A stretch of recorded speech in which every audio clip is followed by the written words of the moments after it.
Je ne sais pas. On reçoit beaucoup de conneries de la part de Poutine si tu veux savoir la vérité. Il est toujours très gentil, mais au final, ça ne veut rien dire. Poutine a constamment manqué de respect à Trump et croit pouvoir le manipuler. Je ne pense pas qu'il puisse manipuler Donald Trump. Tu as vu ce qui s'est passé avec les Iraniens? Il leur a donné 60 jours et ils sont allés jusqu'à 61, alors il a réagi. Je pense que le président Trump va conclure qu'il est temps d'accroître la pression sur Poutine, notamment en maintenant le soutien aux Ukrainiens. Trump et Poutine ont récemment eu un appel, et je ne sais pas exactement de quoi ils ont parlé, mais il semble que Trump n'est pas content. Il fait tout pour détruire l'armée russe et l'économie russe. Commençons par l'armée. Vous vous souvenez, il y a seulement quelques jours, des rapports sont sortis disant que les États-Unis suspendaient l'aide à l'Ukraine. Les États-Unis retenaient certaines munitions et d'autres armes dont l'Ukraine a désespérément besoin. Eh bien, devine quoi? Tout cela est en train de changer. Et la source de cette annonce n'est pas une source anonyme à la Maison-Blanche. C'est le président Trump lui-même. Écoutez-le vous-même. Avant le dîner de lundi avec le premier ministre israélien à la Maison-Blanche, le président Trump a annoncé aux journalistes l'envoi d'armes défensives supplémentaires à l'Ukraine. Et ce, malgré l'annonce faite la semaine dernière par l'administration, selon laquelle les États-Unis allaient suspendre les livraisons d'armes après un examen des dépenses militaires. Nous allons envoyer encore plus d'armes. Nous devons le faire. Ils doivent pouvoir se défendre. Ils sont très durement touchés en ce moment. Ils sont durement touchés. Nous devrons envoyer plus d'armes, principalement des armes défensives, mais ils sont frappés très, très durement. Il y a tellement de gens qui meurent dans ce chaos. Dès que le président Trump a fait cette déclaration, le département de la Défense a également publié un communiqué immédiat indiquant qu'ils ont commencé à fournir des armes défensives supplémentaires à l'Ukraine pour s'assurer que les Ukrainiens puissent se défendre eux-mêmes. Évidemment, ce ne sont pas de bonnes nouvelles pour Poutine. Mais malheureusement pour Vladimir, les mauvaises nouvelles ne s'arrêtent pas là. Je vous le dis, les gars, je suis cette guerre depuis le début, et c'est peut-être la fois où j'ai été le plus heureux depuis que j'ai vu les nouvelles ce matin. Voici ce que le président Trump a dit hier soir à propos de Poutine, et je suis sûr que les gens paniquent au Kremlin. Avant de regarder cet extrait, n'oubliez pas d'appuyer sur les boutons « J'aime » et « S'abonner » juste en dessous. Nos vidéos sur la Russie ont souvent des votes négatifs de bots russes. Vos j'aime et abonnements nous aident beaucoup. Passons à l'extrait. Avec vous, pas du tout. Si vous n'êtes pas, si vous allez vous battre et qu'ils étaient peut-être tous les deux à un stade nucléaire, vous savez, des puissances nucléaires, je pense que c'était quelque chose de très important. Nous essayons d'aider avec un monstre créé par Biden toute cette affaire qui se passe avec la Russie et l'Ukraine. C'est une chose horrible, vraiment horrible, et je ne suis pas du tout content du président Poutine. C'est quelque chose qui ne serait jamais arrivé si j'avais été président. Une guerre qui n'aurait jamais eu lieu. Vas-y, mon pote. De toute évidence, l'appel entre Poutine et Trump ne s'est pas bien passé pour la Russie. Maintenant, on ne sait pas exactement de quoi ils ont parlé. Mais en se basant sur l'historique de tous les appels entre Trump et Poutine, on peut imaginer ce qui énerve autant le président Trump. Vous vous souvenez qu'au début de cette année, la Russie avait promis qu'elle arrêterait d'attaquer les infrastructures énergétiques ukrainiennes et, en échange, l'Ukraine avait promis de faire de même pour les infrastructures énergétiques russes.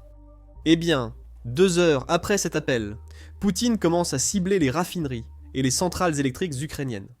Il est clair que Poutine n'est pas un homme de parole. La même chose s'est produite quelques mois seulement après qu'ils aient de nouveau parlé. L'Ukraine a accepté un cessez-le-feu inconditionnel, mais la Russie dit « nous n'allons accepter aucun cessez-le-feu. Nous voulons la paix, mais nous n'arrêterons pas de nous battre. » Et je suppose que la même chose s'est produite lors de cet appel qui a eu lieu il y a 2 jours. Poutine a dit qu'il arrêterait d'attaquer les civils ukrainiens. Mais juste quelques heures après l'appel, il attaque des centres commerciaux et des immeubles résidentiels ukrainiens. La Russie cible délibérément et de manière évidente ces attaques. La Russie vise délibérément des civils innocents parce qu'elle ne peut pas gagner sur le champ de bataille. En fait, ce n'est pas seulement moi qui le dis. Ce ne sont pas seulement les politiciens ukrainiens qui le disent. Nous avons des données pour le prouver. Voici le graphique des attaques de drones russes en Ukraine. Et comme vous pouvez le voir, cette année, elles n'ont fait qu'augmenter. Pendant tout ce temps, la Russie fait semblant de négocier avec l'Ukraine et les États-Unis. Le président Trump est entré en fonction fin janvier. En moyenne, chaque mois, à l'exception d'avril, les attaques ont augmenté. Ces chiffres ne montrent pas un pays prêt pour la paix. En fait, le mois dernier a été l'un des pires en termes d'attaques aériennes russes. Depuis le début de cette guerre en février 2022, lorsque Poutine a annoncé son opération militaire spéciale de 3 jours, les plus grandes attaques aériennes, les 5 principales, ont eu lieu le mois dernier, en juin 2025. La Russie intensifie agressivement ses efforts. C'est précisément pourquoi le président Trump tient de tels propos. Écoutons.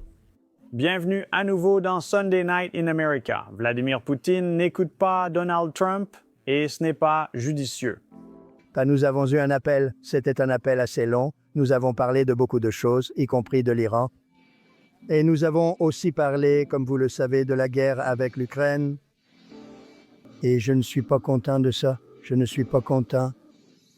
Y a-t-il eu des progrès avec lui concernant un accord avec l'Ukraine? Était-ce très constructif? Non, aucun progrès n'a été fait avec lui aujourd'hui. Aucun progrès du tout. Poutine n'est pas intéressé par la paix. Il s'intéresse à l'Ukraine. Il veut recréer l'Empire soviétique, comme nous le disons depuis le début de cette guerre.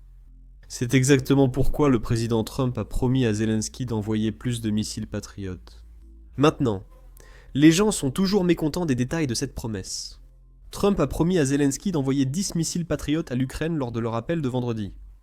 C'est moins que les 30 intercepteurs en attente en Pologne, mais il a aussi promis d'aider l'Ukraine à trouver des fournitures supplémentaires. Vous voyez exactement ce point. Beaucoup de gens disent d'agresser 2 pas en arrière pour un pas en avant. Nous finissons par être derrière là où nous avons commencé, mais en réalité, ils ne regardent pas la situation dans son ensemble. Je suis sûr que vous avez vu ce qui s'est passé en Iran et en Israël. Et les États-Unis ont utilisé une grande partie de leur stock d'intercepteurs de missiles balistiques pour défendre Israël contre les attaques de missiles balistiques iraniennes. C'est pourquoi le stock d'intercepteurs de missiles patriotes des États-Unis est tombé à 25% de tout ce qui est nécessaire pour le plan militaire que l'armée américaine a. Nous sommes littéralement en train de manquer d'intercepteurs de missiles patriotes. Et c'est l'une de ces situations où des décisions difficiles doivent être prises. L'Ukraine en a vraiment besoin pour se défendre contre les attaques barbares de la Russie. Mais l'armée américaine a aussi l'obligation de s'assurer que les États-Unis soient défendus en priorité. Dans le pire des cas, si quelque chose devait arriver, les États-Unis ne peuvent pas se retrouver sans aucun intercepteur. C'est exactement pour cette raison que les armes ont été suspendues après un examen standard du Pentagone. Le porte-parole de la presse confirme cette information. Pouvez-vous, s'il vous plaît, nous expliquer la décision de suspendre la livraison d'armes à l'Ukraine à un moment où la Russie frappe vraiment les villes et les civils ukrainiens? Est-ce que c'est le président qui a pris cette décision, ou bien cela a-t-il été fait sans son approbation? Non, ces affirmations sont fausses. Je peux vous expliquer la situation. Il s'agissait d'un examen standard effectué par le Pentagone concernant toutes les armes, toute l'aide et tout le soutien que les États-Unis fournissent à tous les pays et toutes les régions du monde, pas seulement à l'Ukraine. Lorsque le secrétaire à la Défense est entré en fonction, il a ordonné au Pentagone de mener cet examen afin de s'assurer que tout ce qui est envoyé correspond aux intérêts de l'Amérique.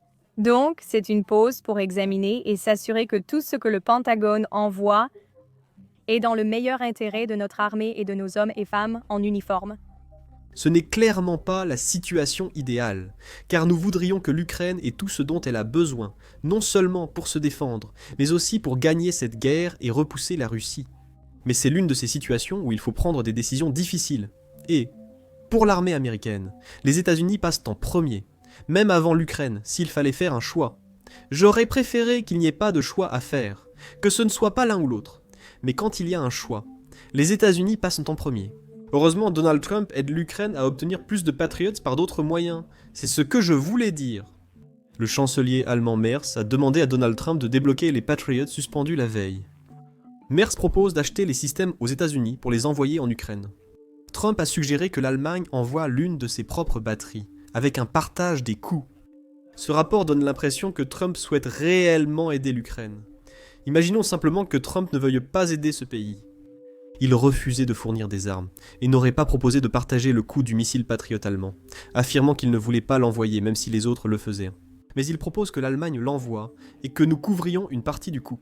Parce qu'au final, le problème n'est pas que les États-Unis ne veulent pas aider en ce moment. Le problème est que les États-Unis manquent d'armes à envoyer à l'Ukraine. Plus précisément, les systèmes Patriot. Et le pire, c'est que c'est exactement ce dont l'Ukraine a le plus besoin. Donald Trump s'inquiète des stocks de missiles américains.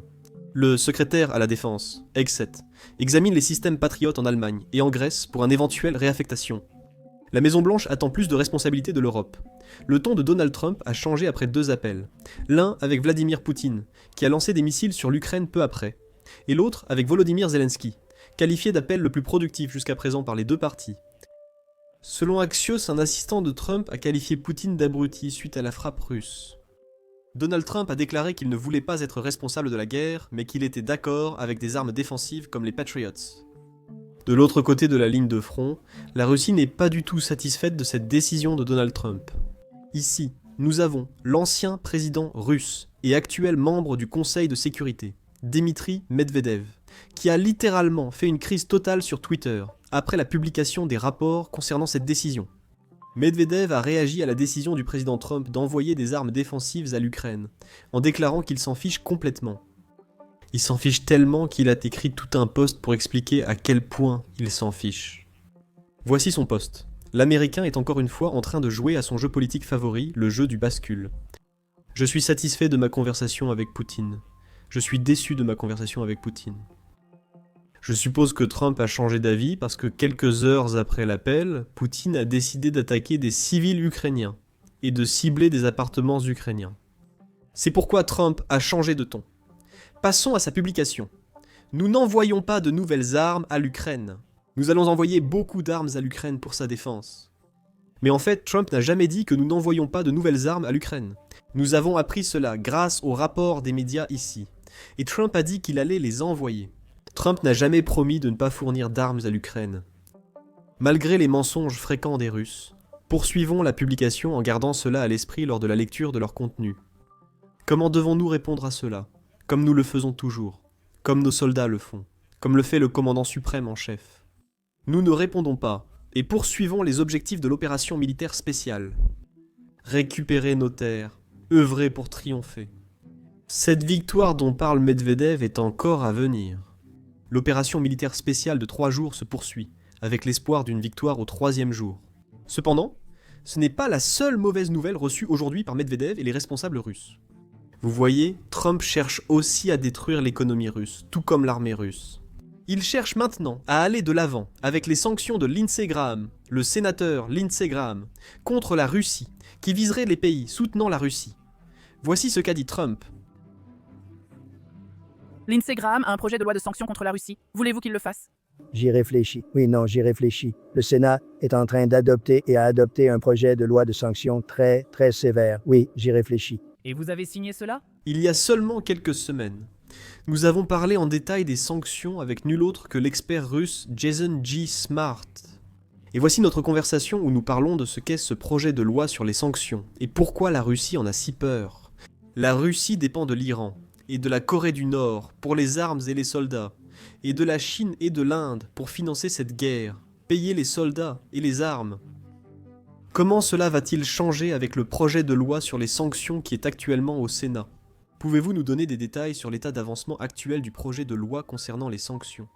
Le projet de loi sur les sanctions proposé au Sénat américain compte déjà 81 coparrains sur 100 sénateurs. Donc il va certainement être adopté, il n'y a aucun doute là-dessus. Mais voici ce que cela fait. Il imposerait un tarif de 500% sur les biens de tout pays importés aux États-Unis qui achètent des biens à la Russie, à savoir l'uranium, le pétrole et d'autres types de ressources naturelles. En réalité, cela signifie que la Chine et l'Inde, qui achètent environ 85% du pétrole russe, feraient face à des tarifs de 500% sur leurs marchandises. Maintenant, l'Inde et la Chine font 10 à 15 fois plus de commerce avec les États-Unis qu'avec la Russie. Il n'est pas dans leur intérêt économique de compromettre leurs relations avec les États-Unis uniquement pour du pétrole à bas prix. Cela ruinerait leur économie. Vu les tensions économiques actuelles en Chine, c'est totalement irréaliste. Donc, en regardant vers l'avenir, cela pourrait être un point de décision dans la guerre. Cela pourrait tout changer de ce qui s'est passé. Si ce bouleversement se produit dans les prochaines semaines, nous pourrions assister à un changement total de la bataille et de la situation actuelle en Ukraine. Je pense que ce projet de loi bipartisan a déjà le soutien nécessaire pour être adopté. Il suffit de le soumettre au vote. Il sera définitivement adopté. Je veux dire, avec 81 sénateurs, il n'y aura aucun problème pour le faire passer. À la Chambre des représentants, il pourra sans doute obtenir une super majorité de plus de 60%, ce qui lui permettrait de contourner la signature présidentielle et d'aller directement au Sénat. Et si le Sénat l'adopte et que la Chambre l'adopte, cela devient une loi. Eh bien, cette conversation a eu lieu il y a seulement quelques semaines, et ce projet de loi sera présenté demain, mercredi, au Sénat. C'est un projet de loi très important qui envoie un signal fort à Poutine que parler et tuer est une stratégie perdante. Le peuple américain ne tolérera d'être trompé par un dictateur meurtrier que pendant un temps limité.